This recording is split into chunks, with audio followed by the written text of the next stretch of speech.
Buenas tardes, eh, sean bienvenidos. Es un gusto que estén aquí. Gracias por acompañarnos a esta conferencia titulada La vigencia del marxismo, 206 años de Marx.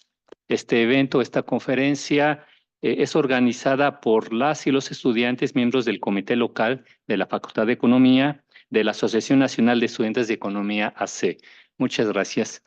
Eh, es una gran conferencia.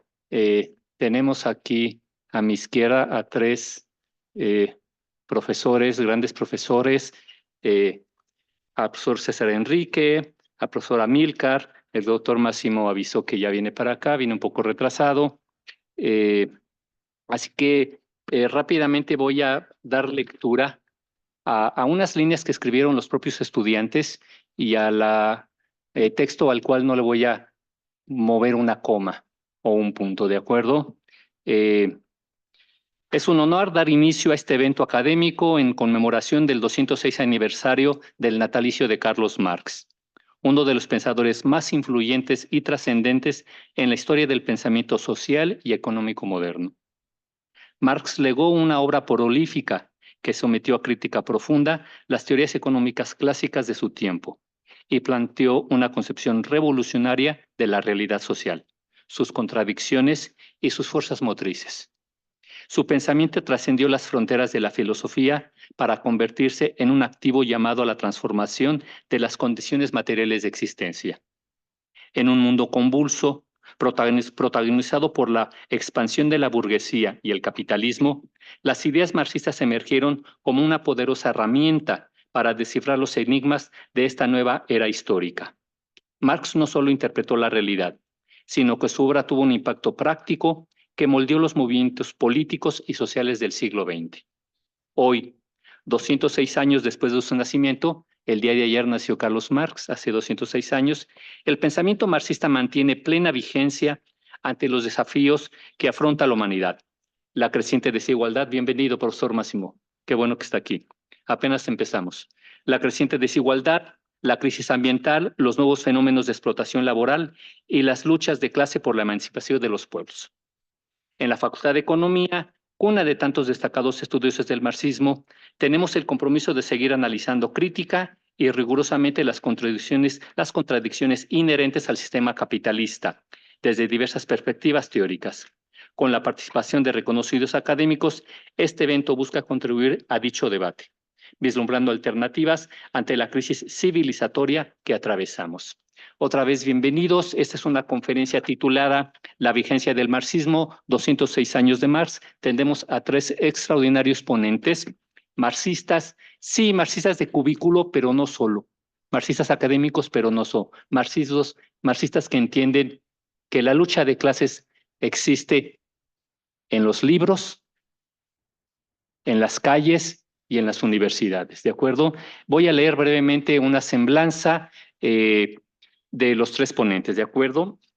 Entonces, empiezo con el profesor César Enrique Pineda, sociólogo, investigador en la Facultad de Ciencias Políticas y Sociales, se ha dedicado al estudio de la ecología política y la economía ambiental, estudió en la Universidad Autónoma Metropolitana, obtuvo su doctorado y maestría en la UNAM con mención honorífica.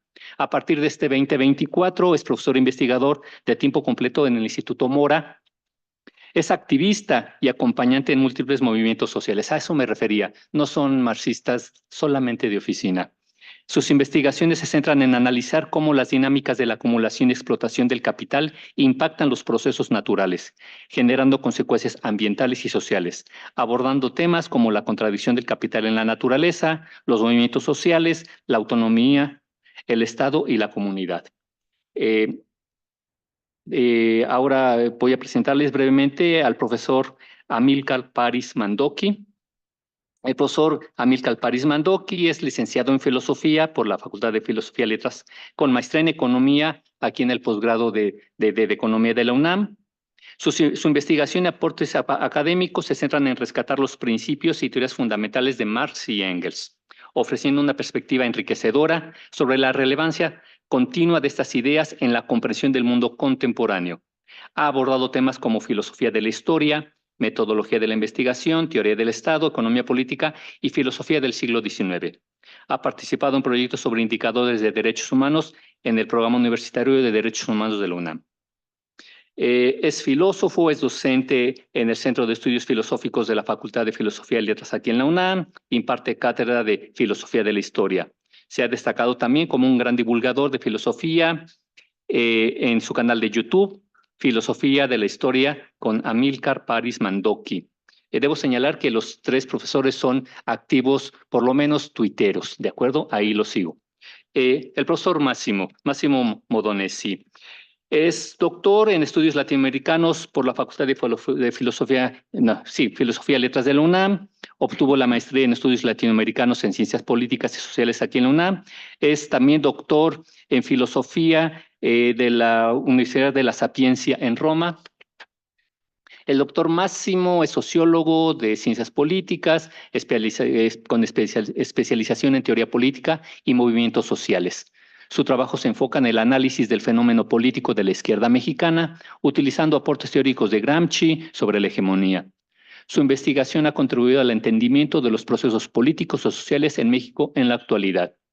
Sus líneas de investigación abarcan movimientos sociopolíticos de izquierda en México y América Latina desde 1968 hasta el 2022, así como teoría social y política, analizando conceptos como subjetivación, acción política, subalternidad, antagonismo, autonomía y hegemonía. Es miembro del Sistema Nacional de Investigadores, ha coordinado proyectos de participación política, movilización social, teoría gramsciana, movimientos antagonistas, subalternidad y autonomía en México y Latinoamérica. Formó parte del equipo de seguimiento y análisis del conflicto social en México del Observatorio Social de América Latina. Profesores, muchas gracias por estar aquí. Es un privilegio para nosotros contar con su presencia. Vamos a proceder a las presentaciones. Tienen 20 minutos cada uno. A los 15 minutos les hago señales, les cierro el ojo, ¿de acuerdo? Y al final de las tres presentaciones abrimos una ronda de preguntas y respuestas, ¿de acuerdo? Entonces, empezamos, por favor, con el profesor César.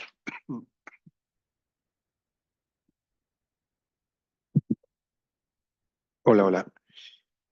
Buenas tardes a todos. Muchas gracias por la invitación. Deseo felicitar mucho a la organización estudiantil que convocó a esta mesa para este diálogo también interdisciplinar con los estudiantes y las estudiantes de economía, porque además varios de los de acá de la mesa venimos de otras disciplinas, y pues para presentar lo que hemos estado trabajando y sobre todo pues compartir en este aniversario efectivamente de Marx y por supuesto me voy un poco rápido precisamente para poder no saltarme eh, el tiempo. Estoy un poco enfermo de la garganta saliendo, entonces a lo mejor en algún momento voy a interrumpir la exposición para toser bastante. Les pido su comprensión. Bueno, básicamente la sesión se llama, esta pequeña exposición se llama La contradicción capital-naturaleza. Busca ser también el equivalente al rastreo investigativo teórico en relación al método de Marx de la crítica a la economía política, así como hay una contradicción capital-trabajo, que es evidentemente la más conocida, es evidentemente la que marcó la historia en el proceso intelectual en torno de Marx. Sin embargo, hay una otra tradición que ha surgido y que quería explicarla, la que sigue muy brevemente, antes de hablar de algunos elementos.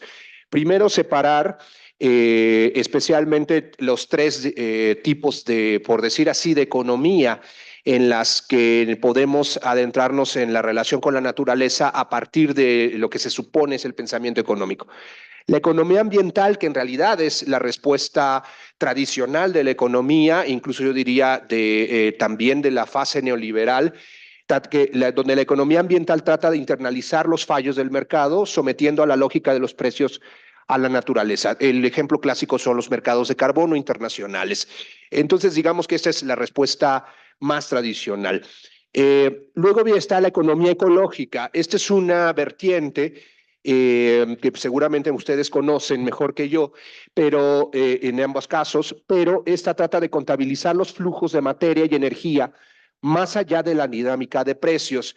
La economía ecológica es crítica del capitalismo, es también porque pasa a ser un materialismo energético en el cual pues saltan y rompe con la dinámica abstracta de dineraria y de los precios al medir específicamente los flujos de energía y materia y con eso abrir reflexiones sumamente críticas de la forma productiva y la forma consumtiva en el capitalismo. Sin embargo, desde mi punto de vista, el ecomarxismo, que es lo que ustedes pueden ver, o marxismo ecológico, en realidad no tiene que ver solo ni con los precios, ni con la medición de los flujos de materia y energía, aunque este es un aporte sustantivo que nos parece, y así hay una discusión larga sobre ello, que la economía ecológica puede ser fácilmente asimilable o combinable con el marxismo ecológico. Y en el caso del marxismo ecológico, pues partimos de las mismas premisas, digamos, epistemológicas de Marx en relación a que el marxismo ecológico se orientaría hacia la crítica a las categorías de la economía tradicional en torno de la naturaleza, pero también en torno de las relaciones de lo que Marx va a llamar metabolismo social, que es precisamente el vínculo hombre-naturaleza. Entonces quería hacer esta distinción inicial para ubicarnos en el campo del marxismo ecológico, que es el que yo más o menos he trabajado y que a la vez se alimenta de varias escuelas, que son, sí, gracias, las que ustedes pueden ver a continuación. Primero, muy rápidamente, ustedes pueden ver, por supuesto, ahí a Marx, yo no lo alcanzo a ver demasiado, a ver nada más bien el, gracias. En el caso de Marx, tiene dos derivaciones. En el caso del marxismo crítico, alrededor de la crítica al progreso, que va a surgir de autores que ustedes pueden ver en la lámina, como William Morris, Walter Benjamin, Horkheimer, pero que tienen una deriva esencialmente filosófica en relación al progreso, el progreso y la humanidad, el progreso, el desarrollo, la modernidad capitalista, que es el tema clásico de la Escuela de Frankfurt. Por el otro lado, tenemos ahí sí un estudio más concienzudo de Alfred Schmidt sobre la concepción de Marx, la naturaleza, la concepción de la naturaleza en Marx, que es el trabajo clásico que aunque Alfred Schmidt también es de la Escuela de Frankfurt, se enfoca específicamente en toda la obra de Marx o en parte de la obra de Marx que se conocía hasta ese momento en relación a la naturaleza. Esta es una primera oleada marxista que está en relación a la naturaleza. Un segundo elemento o escuela ecomarxista es la que surge a partir de autores como James O'Connor, Paul Bourget y John Bellamy Foster, todos ellos ya bastante grandes, dos de ellos han, si no me equivoco, han muerto, y son los pioneros en rastrear de alguna manera a partir del pensamiento de Marx las claves que tienen que ver con la naturaleza. Y por último tenemos esta tercera oleada que pueden ver también en los conjuntos en relación a una segunda generación de ecomarxistas, claramente, y así se autodenominan ellos, ejemplificado en Jason Moore, en Andreas Malm y el más joven todavía, Kohei Saito, que es el que aún tiene todavía más hallazgos en relación al estudio de Marx. Sin embargo, hay un diálogo permanente y lo quería añadir en este sentido porque me parece muy relevante. Hay un diálogo intenso con otro conjunto de autoras que podríamos llamar el ecofeminismo marxista o a las feministas marxistas, especialmente Silvia Federici, o bien a otras sociólogas que no son marxistas, pero que tienen un diálogo muy fértil con Marx, como Ariel Salé, que son indispensables para comprender la utilidad de Marx hoy para entender la contradicción capital-naturaleza y, por tanto, la crisis climática y, por tanto, también la crisis civilizatoria que vivimos.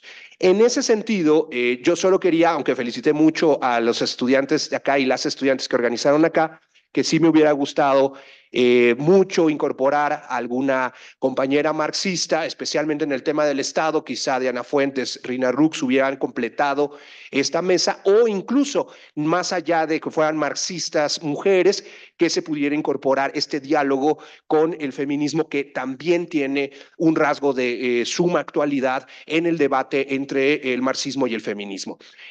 Bueno, La que sigue, por favor. Es importante partir entonces de dos elementos básicos de concepción materialista de Marx, que si bien ustedes conocen más en relación precisamente a la organización del trabajo y la explotación y el plusvalor, es indispensable entender, y viniendo yo también de la sociología, destacar precisamente, y quería leer estos dos fragmentos muy breves en relación a equiparar, desde mi punto de vista, la importancia que tiene la concepción materialista de la historia en Marx y, por el otro lado, la noción de Stoffzell, que es el metabolismo, la palabra en alemán que utiliza Marx en todos los Grundrisse y en el Capital. Primero, en otro trabajo, en trabajo salariado del Capital, Marx dice, en la producción los hombres no actúan solamente sobre la naturaleza, sino que actúan los unos sobre los otros. No pueden producir sin asociarse de un cierto modo para actuar en común y establecer un intercambio de actividades. Para producir, los hombres contraen determinados vínculos y relaciones y a través de estos vínculos y relaciones sociales y solo a través de ellos es como se relacionan con la naturaleza y cómo se efectúa la producción. Esta dinámica relacional, es decir, que sale del conteo de las mercancías, que sale del conteo, por supuesto, y de la forma valor, de la forma mercancía, de la forma dinero, es precisamente el enfoque de Marx que algunos dicen es interdisciplinar, pero que tiene que ver más bien con el tipo de organización social, las relaciones de producción y el modo de producción, que son fundamentales para entender no solo cómo se produce, cómo está organizada la sociedad para producir materialmente, sino también el establecimiento de quién trabaja para quién en las relaciones de producción, estableciendo jerarquías que entendemos son además formas de organización social de clase que permiten a unos explotar a otros. Pero por el otro lado, también el propio Marx dice, la apropiación de la naturaleza es condición general del metabolismo entre el hombre y la naturaleza, eterna condición de la vida humana y por tanto independiente de toda forma de esa vida y común por el contrario a todas sus formas de sociedad. El valor de uso en cuanto tal expresa en primer término la relación del individuo con la naturaleza.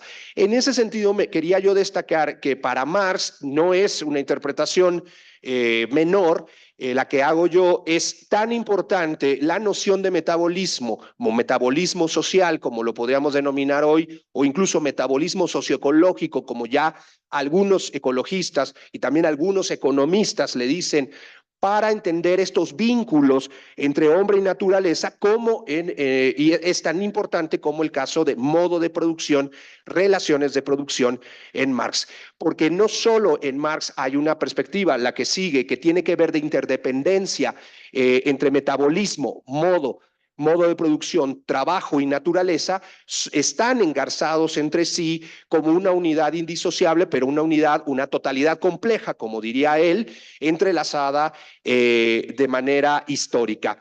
Esta mutua determinación entre naturaleza y humanos es histórica y la dependencia de la naturaleza está en todo el enfoque de Marx. Entonces, cuando precisamente la economía ecológica critica que a veces enverdece a Marx de manera forzada, sin embargo, lo que vemos es que hay una concepción de Marx desde el inicio, desde sus trabajos, una concepción que incluye a la naturaleza. Sin embargo, esto no es suficiente para pensar claramente la contradicción capital-naturaleza, que es básicamente un pequeño esquema que quiero explicar muy rápidamente porque no tenemos tiempo para profundizar, que es el que sigue. Esencialmente hay tres niveles que me gustaría explicar, que esperemos nos dé tiempo para entender lo que llamaríamos la contradicción capital-naturaleza. El primero, que está en verde, es el más complicado de entender porque tiene que ver con el fetichismo. Y hay autores y una larga tradición del marxismo crítico en decir y afirmar que en realidad el fetichismo es el centro del pensamiento marxista.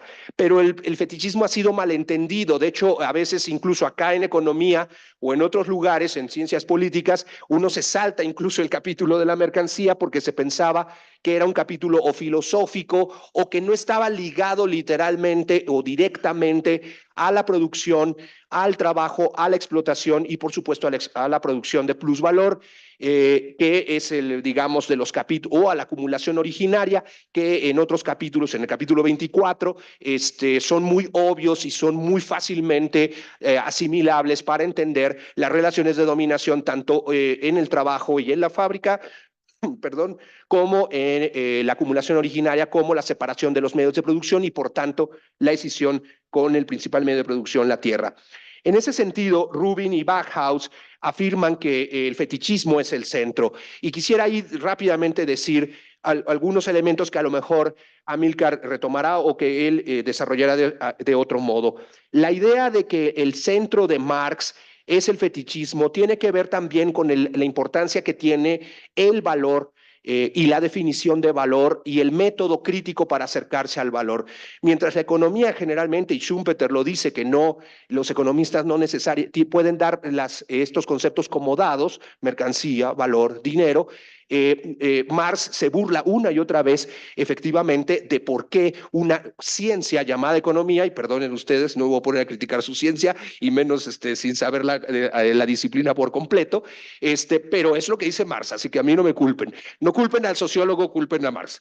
En ese sentido, Marx se acerca por eso se llama crítica a la economía política, porque precisamente se acerca de una manera lógica e histórica a pensar el concepto de valor, pero no solo como concepto ideal, sino como relaciones sociales. Y ahí aparece, perdón, también ahora le pido perdón a Marx, porque diría, aparece una especie de Marx sociológico. A él no le gustaría porque la sociología es otra historia. También hay manera de criticarla, así que no se sientan mal los economistas. Pero esencialmente la idea de cómo el valor es un aporte, en el caso marxista, de cómo definirlo y cómo relacionarlo, por supuesto, con el trabajo y con las relaciones de producción, pero en este caso que estamos hablando de la naturaleza, es cómo el valor, desde la perspectiva y desde el método de Marx, podemos ligar a la idea de cómo la definición de valor podría ayudarnos, desde la perspectiva marxista, también a tener una perspectiva crítica en relación a la naturaleza. Y hay un primer problema en el sentido de que las escuelas que ustedes conocen mejor se han definido al valor a veces incluso como un valor subjetivo. Pero entonces, y generalmente se ha puesto a Marx del otro lado, como la teoría del valor trabajo y por tanto incluso en un paquete de economistas, ¿no?, de la economía clásica. Pero Marx era crítico de la economía clásica, ese es el problema. No es que está dentro del paquete, e incluso hay cierta economía que dice, bueno, son los economistas hasta socialistas, y hasta ahí se mete hasta Adam Smith, por su concepción del capital trabajo. Pero en Marx lo que tenemos no es ni una concepción totalmente materialista en el sentido de simplemente de dónde se produce el valor, ni tampoco, por supuesto, un olvido de lo que implica la subjetividad del valor. Para Marx, y esto es extraño, dice que el valor es una forma desquiciada de la riqueza, porque es suprasensible, es decir, el valor no existe. Marx asume eso, pero tampoco nos está diciendo lo que dice la escuela neoclásica de que solo está en nuestra cabeza. Es esencialmente subjetivo, eso jamás lo diría Marx. Entonces, pero nos está diciendo que es una versión desquiciada de la riqueza, supranatural, suprasensible, y se burla. Dice, busquen a ver en la mercancía, en el objeto, dónde pueden encontrar el valor. Y lo que Marx dice es que este planteamiento puede verse también incluso como una ilusión. Ahí se acercaría esta versión subjetiva del valor. Pero tenemos entonces que el valor es solo una ilusión, solo una abstracción dineraria, cuantitativa. Sonrethel plantea, estudiando a Marx, que es una abstracción real. Y esto parece un sinsentido, o es abstracto o es real. No puede ser las dos cosas al mismo tiempo.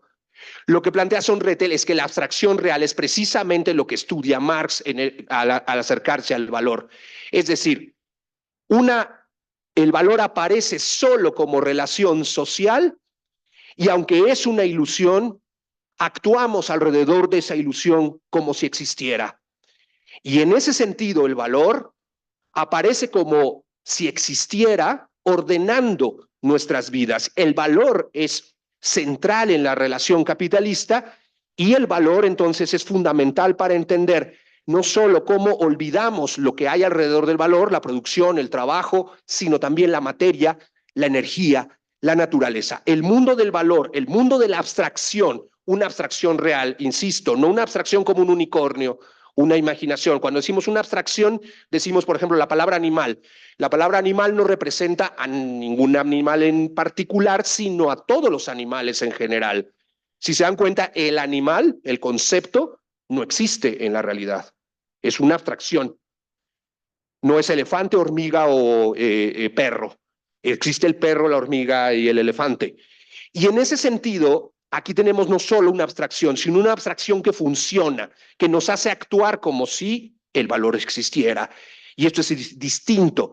Marx no está estudiando solo una idea, sino una relación social e histórica. En ese sentido, y me voy un poco más rápido porque está a punto de acabarse el tiempo, y quiero explicar rápidamente 3 elementos de esto de la contradicción capital-naturaleza, es que el mundo del valor y el mundo de la abstracción no solo abstrae el mundo de la producción y el trabajo, abstrae también, y esto por eso mencionaba también a las feministas, en el sentido de que el mundo del valor expulsa del proceso de valorización, por ser el valor aparecer solo en las relaciones de intercambio, expulsa a todo aquello que no sea intercambiable. No es intercambiable el trabajo de cuidado de los niños, de los ancianos, de los enfermos. No es intercambiable y por tanto valorizable los conocimientos que no son para la productividad del intercambio. Entonces, la filosofía, el humanismo, las artes no son mercantilizables fácilmente. Si se dan cuenta entonces que el valor, lo que valoriza el valor, expulsa a toda una área de actividades humanas que están fuera de la valorización monetaria abstracta, cuantificable. Las feministas han, por supuesto, puesto el sello en el primer campo de actividad que estoy mencionando. Las ciencias sociales o las humanidades o las artes han puesto el dedo sobre una dinámica dineraria y mercantilizante que expulsa del área del valor o del universo del valor a todos esos conocimientos. El trabajo campesino es otro ejemplo, pero también la naturaleza. Y en ese sentido, la expulsión de la naturaleza del área del valor es muy importante porque hay otros autores que no tengo tiempo para desarrollar, que estaban incluidos en nuestra gráfica, que hablan de que el valor oscurece, así como el valor invisibiliza al trabajador, que es el productor en realidad de la materia para intercambiar y donde aparecen las relaciones de valor, oscurece el proceso productivo como tal. Oscurece, por supuesto, no solo la materia que se usa para la producción, sino también cómo se pone a la naturaleza a trabajar.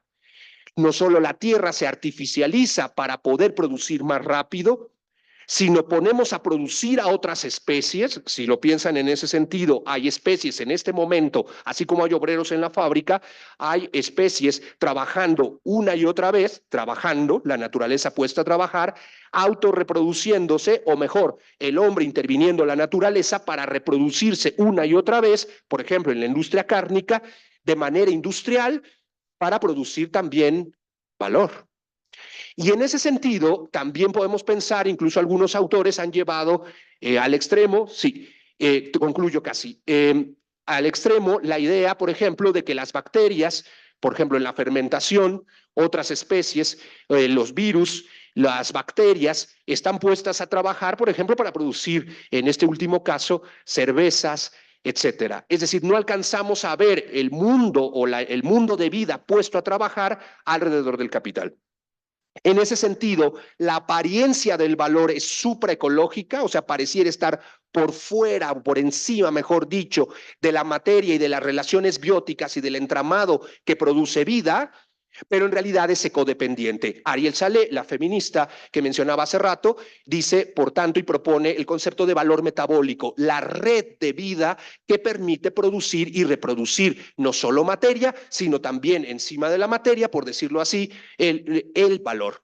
Concluyo muy rápidamente con la explicación muy breve de los otros dos elementos que están también en la contradicción capital-naturaleza que están en el esquema. El otro lo conocen mucho más fácilmente, que es la expansión infinita del capital, es decir, dinero que busca dinero. Esta es la fórmula también del propio Marx, dinero que entra al área de la circulación buscando dinero incrementado. Hasta ahí todo es sencillo y, digamos, cumple un ciclo donde el dinero inicial termina como dinero incrementado. Ahí no hay nada nuevo que aportar. Sin embargo, lo que sí es importante pensar es que al cumplimiento de este ciclo, el siguiente crecimiento, el siguiente ciclo de crecimiento y de inversión no solo implica, por supuesto, crecimiento abstracto, sino el marxismo más contemporáneo lo ha representado también como una expansión geográfica. Es decir, las inversiones no solo se expanden en el área abstracta de la economía, sino también en el espacio geográfico real.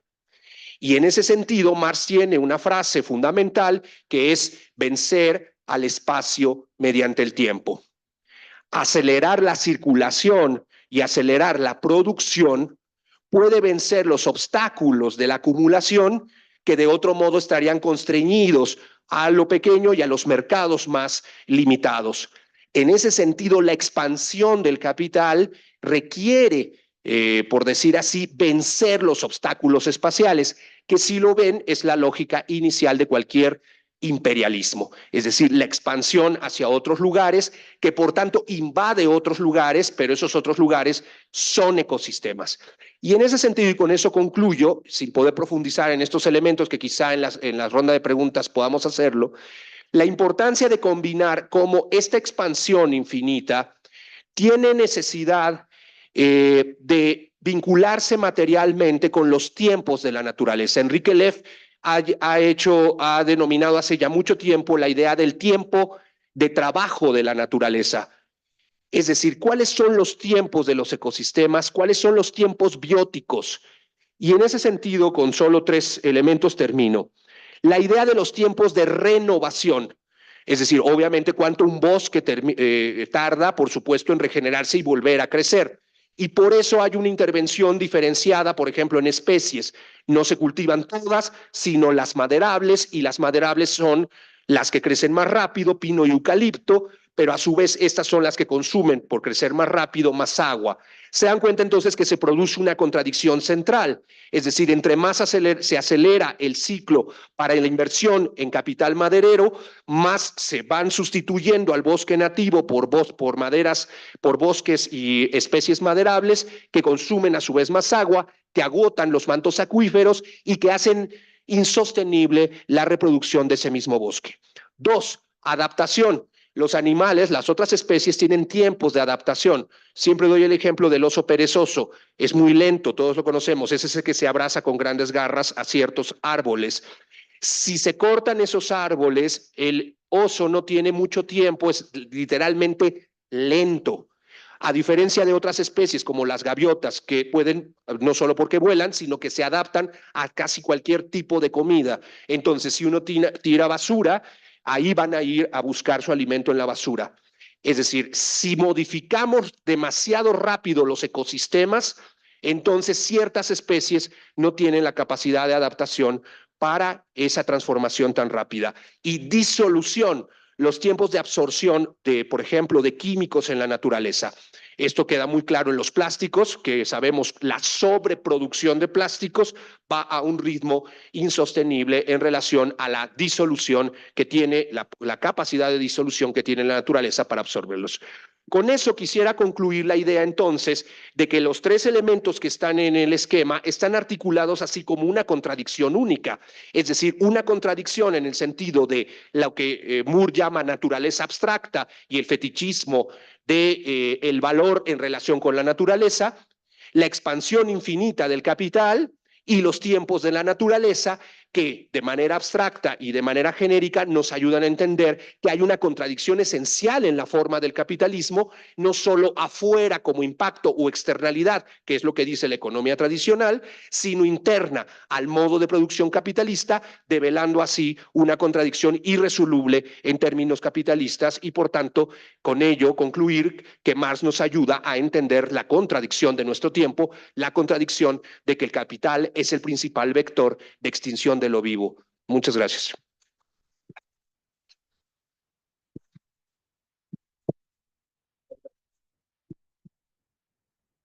Muchas gracias, profesor César. Las preguntas y respuestas vamos a continuar seguramente. Profesor Amílcar, es su turno. Muchas gracias. Qué gusto.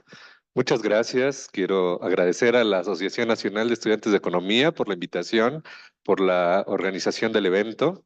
También quiero agradecerte, Carlos, por la moderación y bueno, agradecerles a mis compañeros de mesa. Pero también quiero mostrar mi entusiasmo de ver que está casi llena esta sala, ¿no? De que el marxismo está llamando tanto la atención en este momento. Entonces me da muchísimo gusto. Y pues bueno, yo traje una ponencia escrita porque hay unos puntos muy específicos que quiero tocar y los tengo que hacer de manera ordenada. Entonces, si no me iba a ir por las ramas. Entonces, espero no sea demasiado monótono. Bien. Las crecientemente constantes crisis capitalistas hacen cada vez más evidente la necesidad de la crítica a este modo de producción. Este sistema se ha mostrado incompetente para garantizar la estabilidad económica, para distribuir la riqueza de manera justa, para solucionar los problemas sociales y ambientales y para garantizar una vida plena a la mayor parte de su población. Ante esto, se hace patente la necesidad de la crítica a la economía política. Sin embargo, el gigantesco aparataje ideológico construido por la clase dominante no mitiga esfuerzos en propagar la falsa doctrina de que la crítica de Marx ha dejado de ser vigente o que incluso nunca lo fue. Por ello, es importante, desde las trincheras teóricas y del discurso público, refutar estas ideas y defender la vigencia del pensamiento de Marx. Es necesario recordar que la crítica a la economía política no solo es un ejercicio académico, sino también una herramienta fundamental para comprender las dinámicas del capitalismo.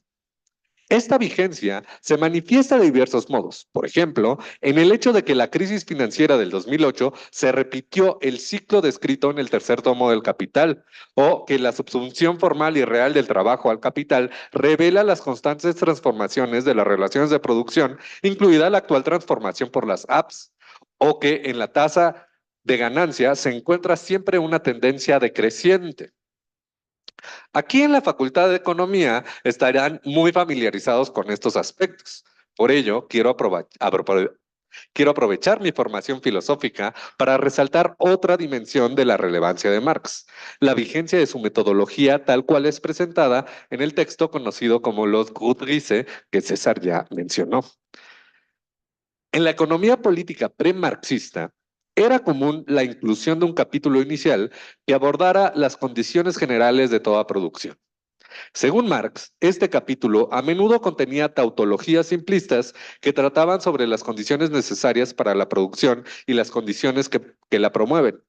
En esencia, estas tautologías culminaban en afirmaciones triviales como la riqueza se genera con mayor facilidad donde existe la mayor medida de los elementos que la propician. En la introducción a los Grundrisse, Marx manifestó su descontento ante la aparente falta de rigor en los análisis sobre la producción. Parecía que el único propósito de estos análisis era afirmar que la producción estaba gobernada por leyes eternas de la naturaleza, leyes que curiosamente terminaban siendo exactamente las relaciones sociales del modo de producción capitalista. Cito: el cazador o el pescador solos y aislados con los que comienzan Smith y Ricardo pertenecen a las imaginaciones desprovistas de fantasía que produjeron las Robinsonadas dieciochescas, las cuales, a diferencia de lo que creen los historiadores de la civilización, en modo alguno expresan una simple reacción contra un exceso de refinamiento y un retorno a la malentendida naturaleza. El término Robinsonada, acuñado en el siglo XVIII por Johann Gottlieb Schnabel, se refiere al género literario que surgió a raíz de la publicación de la novela Robinson Crusoe. Esta obra literaria causó tal impacto que generó un nuevo género literario en el siglo XVIII, dando lugar a una plétora de obras de ficción. Según Marx, los historiadores de la civilización consideraron que este género literario surgía como una reacción contra el refinamiento y una búsqueda de regresar a la naturaleza. Sin embargo, Marx argumenta que esta es solo la apariencia estética de las Robinsonadas, pues lo que realmente refleja es la naturaleza de la sociedad civil moderna. Esta Bürgerliche Gesellschaft es parte nodal de la crítica de Marx a la filosofía del derecho de Hegel. Consiste en una sociedad de libre competencia donde cada individuo se presenta desvinculado de los lazos que anteriormente lo integraban a un conglomerado humano. De este modo, Robinson Crusoe es el producto ideológico de la disolución material de las formas de sociedad feudales y de la emergencia de nuevas fuerzas de producción modernas. Es a partir del siglo XVIII cuando aparece la figura del individuo aislado, para quien las relaciones sociales son un medio para alcanzar sus fines privados egoístas. No obstante, Marx señala que esta apariencia también es falsa. Es una abstracción, ya que es en este siglo cuando las relaciones sociales alcanzan su mayor grado de desarrollo. Él nos recuerda que la idea de que la producción provenga de un individuo aislado es tan absurda como la idea de que el lenguaje pueda surgir de la misma manera. Sin embargo, Adam Smith y David Ricardo interpretan la situación de manera inversa y toman el resultado histórico abstracto, es decir, el individuo aislado, como el punto de partida de la historia. Han confundido el trabajo asalariado con el trabajo en general y la propiedad privada con el trabajo acumulado en general. Han cometido el error de Hegel de pensar que lo más abstracto precede a lo más concreto. Se imaginan una sociedad primitiva con valor de cambio, pero para que ésta exista, realmente se necesita una sociedad concreta en las que aparezcan determinaciones de la división del trabajo, propiedad privada, intercambio y mercancías. Para no cometer el mismo, Para no cometer el mismo error que Smith y Ricardo y no caer en las Robinsonadas dieciochescas, es importante conocer el método de Marx. Y para conocerlo es importante entender su contexto. Por supuesto que el método de Marx no podría surgir más que bajo las condiciones materiales en las que surgió, es decir, en la sociedad del capitalismo burgués industrial. Sin embargo, también hay que tomar en cuenta la historia de las herramientas conceptuales que constituyen a este método. Dos de estas herramientas fueron características del pensamiento griego clásico, el método geométrico y la dialéctica. Ambos métodos, aunque distintos en su enfoque, tuvieron un impacto profundo en el desarrollo del conocimiento y la filosofía occidental. El método dialéctico clásico, desarrollado por Sócrates y transmitido por Platón, se basa en la contraposición de ideas a través del diálogo para llegar a la verdad. En los diálogos platónicos, Sócrates, a través de preguntas incisivas, guía a sus interlocutores a examinar sus propias creencias y suponer la existencia de una verdad universal más allá de las opiniones individuales. En segunda instancia, el método geométrico descrito por Euclides en sus elementos de geometría se basa en un análisis riguroso de las proposiciones matemáticas para descubrir nuevas relaciones y demostrar teoremas. Se componía de dos etapas fundamentales. Por un lado, el análisis, el cual implica la descomposición de una proposición en sus elementos más simples para comprender su estructura interna y las relaciones entre sus componentes. Y por el otro, la síntesis, que consiste en la reconstrucción de la proposición a partir de sus elementos analizados, utilizando un proceso deductivo para demostrar su veracidad. Otra herramienta intelectual importantísima para entender el método dialéctico de Marx es el concepto de determinación en la filosofía de Baruch Spinoza. Su famosa frase omnis determinatio est negatio, es decir, toda determinación es negación, resume la esencia de su perspectiva sobre este tema. Para este filósofo maldito, la determinación no es solamente una propiedad de las cosas, sino que está intrínsecamente ligado a la negación. Pues al determinar algo, estamos limitando al ser, estamos negando sus aspectos. Esto es porque Spinoza parte de una ontología monista, donde todo es una única sustancia, Deus sive natura, Dios o naturaleza. Esta sustancia es infinitamente infinita, es decir, posee una infinita cantidad de atributos y es indeterminada. En este contexto, la determinación surge como el movimiento de la sustancia desde lo infinito a lo finito. El movimiento parte de lo menos determinado, es decir, cuando no se niega ningún aspecto de la sustancia, es decir, lo universal. Y este movimiento termina en lo particular, lo más alejado de la sustancia, aquello en lo que se ha negado la mayor cantidad de aspectos. Por ejemplo, el concepto de ser es más universal que el de puerta, ya que abarca una gama más amplia de entidades, pues abarca a todas las entidades. Porque cuando decimos puerta, negamos todo aquello que no corresponda con el concepto de puerta.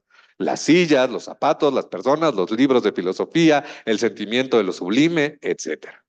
A partir de ahí podemos movernos a lo particular agregando determinaciones. Por ejemplo, esa puerta de ese color específico en ese lugar específico, negando todas las cosas que no son puertas e incluso todas las puertas que no son esa puerta.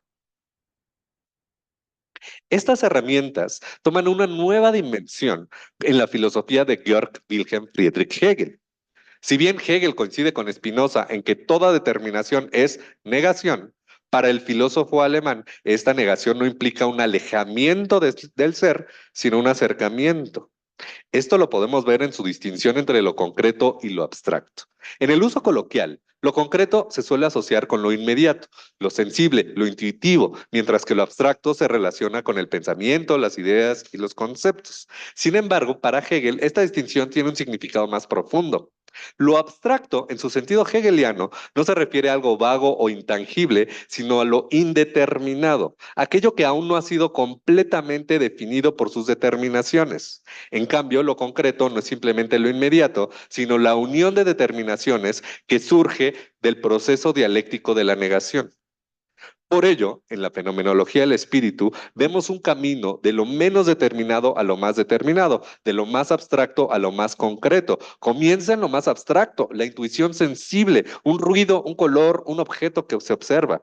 Progresa dialécticamente, confrontando el momento con una negación determinada, que es su antítesis, y sintetizando las actuales determinaciones con nuevas. El proceso dialéctico de Hegel es un proceso de síntesis que va de lo más abstracto inmediato a lo más concreto, que es lo más real.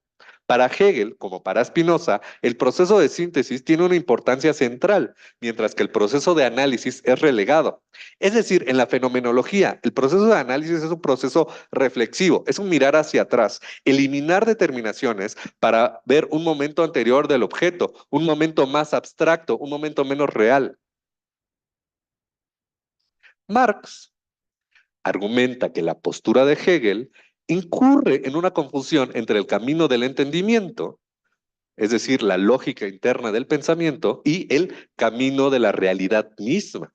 Pues Hegel consideraba que la realidad y la razón eran inseparables y que la dialéctica representaba el desarrollo del absoluto a través de la idea.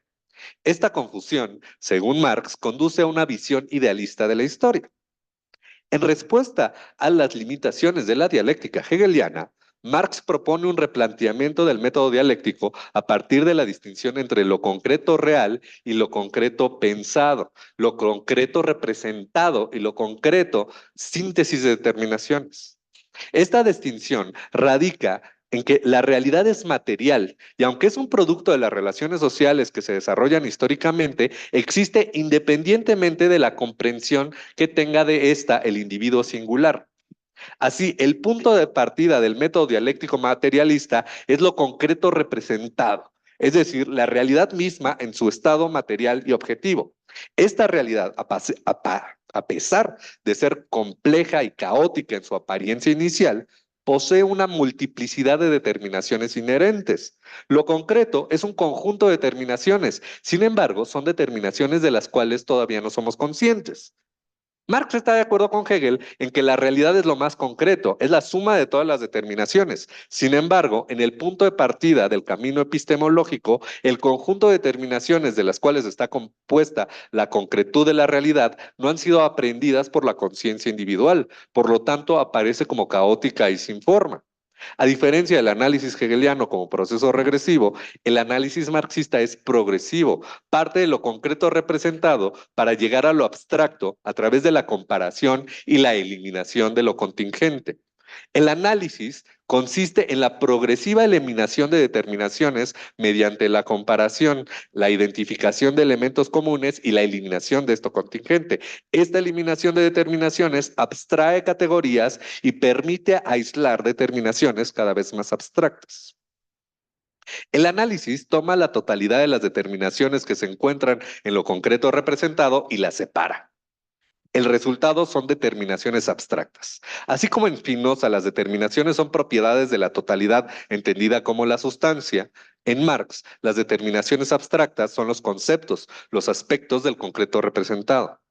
Esta herramienta puede ser usada en el estudio de la historia para comparar regímenes diversos, como el de Federico el Grande, Catalina la Grande, Luis XVI y algunos otros. Eliminando las diferencias mediante las comparaciones, nos podemos quedar con ciertas similitudes, como la centralización del poder, la revigorización de los valores nacionales y el mecenazgo de intelectuales. Así obtenemos una determinación abstracta que conocemos como despotismo ilustrado. Una vez que se han extraído las determinaciones abstractas a través del proceso de análisis y la abstracción, Marx propone un movimiento ascendente, una síntesis que nos permite avanzar desde lo abstracto hacia lo concreto. Este proceso no se trata de una simple suma de las partes, sino una comprensión profunda de las relaciones e interacciones entre las determinaciones abstractas. Se trata de un proceso de articulación y reintegración de las abstracciones en un todo coherente. En la síntesis se pone de manifiesto la forma en que las determinaciones abstractas se relacionan entre sí, se identifican las interdependencias, las contradicciones y las dinámicas que dan forma a la realidad concreta. En el ejemplo histórico mencionado anteriormente, la síntesis consistiría en cómo es que el despotismo ilustrado fue determinado en cada región por otras determinaciones abstractas, como son la religión, las condiciones económicas, la tecnología militar o la personalidad de cada uno de los monarcas. En este proceso, las determinaciones abstractas que inicialmente parecen aisladas y sin conexión comienzan a establecer relaciones entre sí. Se identifican las interdependencias, las contradicciones y las dinámicas que las vinculan. A medida que se profundiza el análisis, las determinaciones abstractas se enriquecen y se vuelven más complejas, reflejando de manera más precisa la realidad concreta. La síntesis no es un camino recto y ascendente, sino un proceso de una constante retroalimentación. Las determinaciones abstractas se van redefiniendo y precisando a la luz de las nuevas relaciones que se descubren. A su vez, la comprensión de lo concreto permite una mejor comprensión de lo abstracto y viceversa. A través de la síntesis se supera la abstracción inicial y se alcanza un conocimiento más profundo y completo de la realidad. La comprensión de las relaciones entre las determinaciones abstractas permite aprender la esencia de los fenómenos y su lugar en el conjunto social. Bien, a pesar de que Marx no es explícito en ello, una vez que entendemos este método, podemos revelar por completo su uso en el Capital, especialmente en el primer capítulo. Cito: la riqueza de las sociedades en las que domina el modo de producción capitalista se presenta como un enorme cúmulo de mercancías y la mercancía individual como la forma elemental de esta riqueza. Nuestra investigación, por consiguiente, se inicia con el análisis de la mercancía. Al iniciar así Marx su obra, nos dice que la investigación debe iniciar en el análisis de cómo se presenta la riqueza, es decir, analizar el concreto representado, analizar la mercancía. Este concreto representado, la mercancía, a partir de ello, procede analíticamente, procede a la abstracción. Toma la mercancía, que es un conjunto de determinaciones, y la observa con el lente de una sola de estas, la utilidad. Así observa que esta determinación es su cualidad, su corporeidad y el resultado de abstraer todas las determinaciones de la mercancía fuera de su utilidad es el valor de uso. Marx no inventa el concepto de valor de uso. Este lo encontramos desde Adam Smith. Sin embargo, a diferencia de Smith, Marx no presupone este concepto, sino que lo deduce a partir del análisis de la mercancía. Obtiene la determinación abstracta.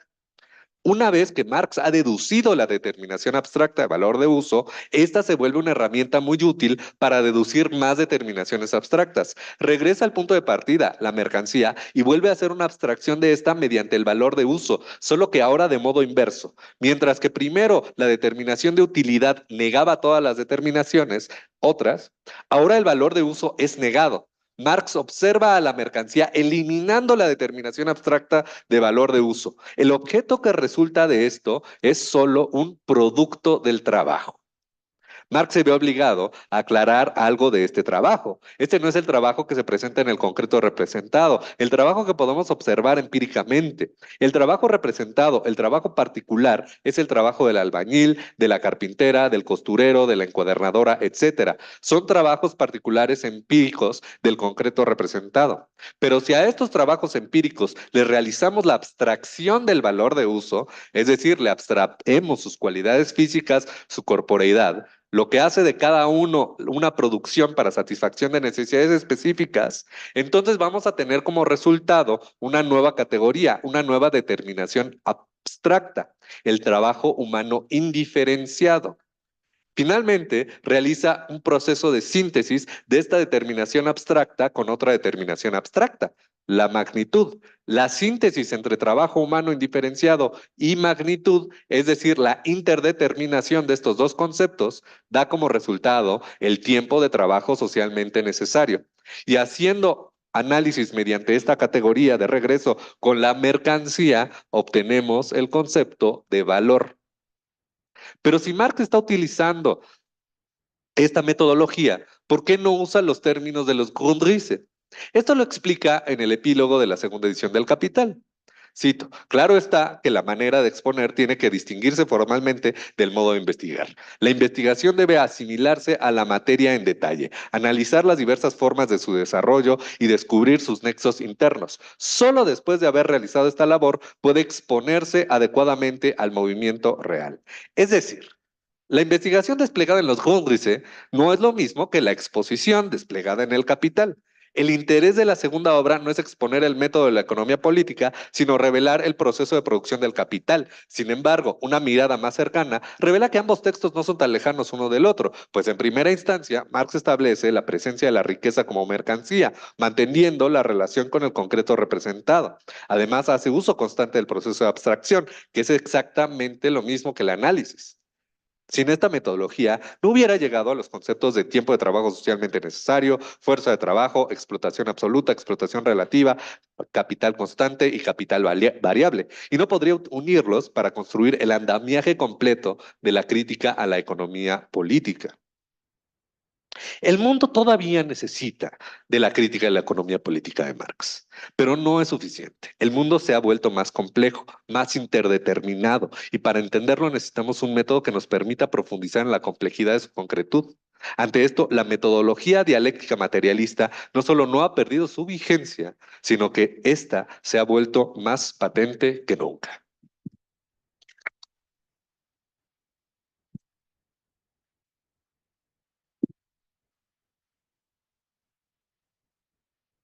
Profesora Milcar, muchísimas gracias. Le damos la palabra al profesor Máximo. Un gusto tenerlo aquí. Gracias, profesor. Sí, muchas gracias. Gracias por la invitación. Es un gusto estar con amigos, colegas, con todos ustedes, que son numerosos. Creo que lo que voy a plantear complementa bien un panorama de vigencia del marxismo en la medida en que vimos cuestiones más estructurales, cuestiones de método. Voy a plantear más bien una temática de orden más político. Y también hay un marxismo político y hay un marxismo de teoría política. Ahora, lo voy a plantear también haciendo, digamos, un primer planteamiento, una premisa, si se quiere. O sea que yo creo que la vigencia del marxismo, y no quiero ser polémico con los compañeros que me antecedieron, al contrario, quiero ser complementario. No solo es rescate de Marx, el marxismo es rescate de la tradición marxista que se originó en Marx. Y yo personalmente siento que, o sea, no soy menos marxólogo y marxiano, y me interesa más los desarrollos, sobre todo en el campo de la teoría política, que el propio Marx no pudo, no quiso, no alcanzó a realizar, sino fueron realizados por otros marxistas. Es decir, finalmente el marxismo es la suma de la obra de Marx y de aquello que en cascada fue descendiendo de la obra de Marx. En ese sentido, yo asumí el título de la vigencia del marxismo no solo como una vigencia de Marx, sino una vigencia del marxismo en su integridad. Repito, no es polémica, creo que hay que trabajar en distintos niveles. Hay un retorno a Marx que creo que es importante, pero no suficiente respecto a lo que requerimos, justo porque muchos pensadores marxistas pudieron apreciar y por lo tanto calibrar la crítica marxista en relación a algunos cambios significativos en las relaciones sociales, en la relación mundo-naturaleza, etc. Entonces, lo que voy a plantearles tiene que ver además con una vertiente, y eso, bueno, es un segundo punto, digamos, si quieren, de premisa, donde creo que si de vigencia estamos hablando, el marxismo, hay algunos terrenos en donde el la cuestión se volvió más compleja y problemática. Es decir, me parece que el marxismo está vivo y coleante con mayor fuerza y mayor solidez en algunas dimensiones críticas. Es muy potente en la crítica antisistémica al capitalismo, al despojo de la naturaleza. Tiene una gran capacidad crítica respecto al Estado capitalista, a la ideología burguesa y capitalista. Creo que una de las dimensiones que resultó más problemática de aquella que se viene llamando desde hace décadas, sino la crisis del marxismo. Es una crisis que no es una crisis terminal, es una crisis, digamos, en la cual el marxismo se va, digamos, renovando, va debatiendo internamente, va tratando de superar sus propias contradicciones. Ha sido justamente no tanto la crítica de lo existente, sino también el entendimiento de aquello que puede convertirse en una apuesta de transformación de lo existente. Ahí es donde reside la problemática espinosa, resbalosa, difícil, que ha sufrido la temática del sujeto político en el debate marxista. O sea, algo que antes era más sencillo, o por lo menos que se basaba en algunos también supuestos bastante mecánicos, que la realidad social iba corroborando, la existencia de clases, la existencia de lucha de clases, el hecho que las clases se organizaran, pensaran a su manera, que fueran campos relativamente tendientes a la homogeneidad, que produjeran partidos políticos que los representaran. O sea, digamos, todo ese universo que de alguna manera justificaba cierto optimismo del pensamiento marxista respecto no solo del proceso histórico-político, es decir, de cuál podía ser su desenlace, sino incluso de su inteligibilidad, o sea, de su comprensión. Se entendía en función de ciertos esquemas analíticos que resultaron, digamos, de una simplificación que se justificaba y que al mismo tiempo empezó a tambalear. Entonces, la teoría política del sujeto, o sea, la teoría del sujeto político en el marxismo es un terreno difícil, ha sido un terreno difícil. Y sin embargo, creo que ahí se pueden hacer algunas reflexiones, que existe un campo de posibilidad, un campo de reflexión de metateórico, es decir, en donde podemos rescatar, recuperar y articular incluso categorías y conceptos de la tradición marxista que vienen del pasado, siguen vigentes hoy e incluso nos permiten un salto cualitativo a nivel analítico hoy. Es decir, que la herencia estricta del marxismo, de las categorías marxistas, requiere de cierta intervención en la actualidad, de cierta manufactura, de cierto valor agregado de la parte de nosotros, que rescatamos conceptos, pero los tenemos que ir adaptando a la realidad que nos rodea. Entonces, en relación con eso y con esa reflexión, quiero plantearles respecto a la teoría del sujeto político, pensando que el sujeto político no deja de ser un sujeto de clase, no deja de ser un sujeto que tiene una expresión organizada, consciente, por lo tanto, que tiende a algo que podemos o no llamar partido, que muchos podemos llamar movimiento, pero que refiere a formas de acción colectivas y de movimientos sociales. Quisiera rescatar 4 conceptos sobre los cuales he ido trabajando, que no son conceptos que inventé, sino conceptos justo que fui, digámoslo así, vulgarmente pepenando en la tradición marxista, pero al mismo tiempo interviniendo de forma, si quieren, artesanal respecto de su posible alcance. Y son conceptos que heredo en buena medida, en gran medida, de la tradición marxista que encarna Antonio Gramsci, es uno de los marxistas más originales y fecundos del siglo XX, pero también de algunas intervenciones de otros autores, también grandes lectores de Marx, como Antonio Negri y como Castoriadis, como otros personajes que intervinieron en el debate. Los 4 conceptos que les quiero presentar, ay, no arranqué el cronómetro. Tengo que Vamos bien, arrancar. profesor, vamos bien. Sí, Usted no, sígale, usted ahora sígale. voy bien, pero después ya iré menos bien. Entonces, necesito el tiempo, es algo lineal, así hay que. Sí. Entonces, bueno, asumo que me tardé unos 5 o 7 minutos en eso, en esas premisas. O sea, ahora vengo al. No voy a ser muy extenso, no, porque creo que, y ya con los compañeros lo demostraron, son temáticas que se pueden esbozar, que se dejan ahí a modo de estímulo para pensar ciertos campos de debates, como el campo que de la relación capital-naturaleza, el tema del método, que es fundamental porque ahí sí hay una gran vigencia, una gran solidez del planteamiento marxista. Bueno, los conceptos son los de subalternidad, antagonismo, autonomía y hegemonía. Son 4 conceptos que no encontramos forzosamente en la obra de Marx, pero sí encontramos en el programa de Marx. ¿Por qué? Porque finalmente son conceptos que reflejan en el plano subjetivo algo que pertenece al gran horizonte analítico de investigación del marxismo. O sea, subalternidad corresponde a la temática, al acercamiento crítico al problema de la dominación y de la explotación. Es el concepto que da cuenta de la subordinación, de la condición del explotado y del oprimido.